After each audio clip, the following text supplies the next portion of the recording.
The Nuns of Carthage. At Carthage, New York, where the Black River bends gracefully about a point, there was a staunch old house. It was built in the colonial fashion and designed for the occupancy of some family of hospitality and wealth. But the family died or moved away, and for some years it did remain deserted. During the War of the 1812, the village gossips were excited by the appearance of carpenters, painters, and upholsterers, and it was evident that the place was to be restored to its manorial dignities. But their curiosity was deepened instead of satisfied when, after the house had been put in order and high walls built around it, the occupants presented themselves as four young women in the garbs of nuns. Were they the daughters of the family? Were they English sympathizers in disguise, seeking asylum in the days of trouble? Had they registered a vow of celibacy until their lovers should return from war?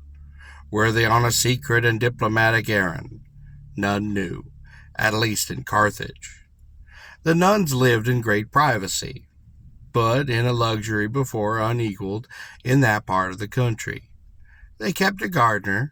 They received from New York vines and delicacies that others could not afford, and when they took the air, still veiled, it was behind a splendid pair of bays.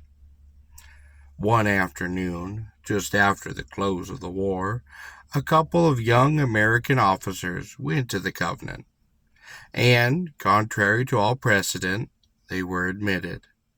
They remained within all that day, and no one saw them leave, but a sound of wheels passed through the street that evening.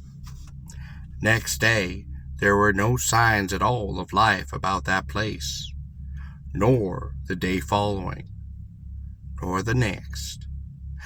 The savage dog they had was quiet, and the garden walks had begun to become unswept. Finally, some neighbors climbed over the wall and reported that the whole place had been deserted. Why and by whom, no one ever knew. But a cloud remained upon its title until the recent day, for it was thought at some time that the nuns might return.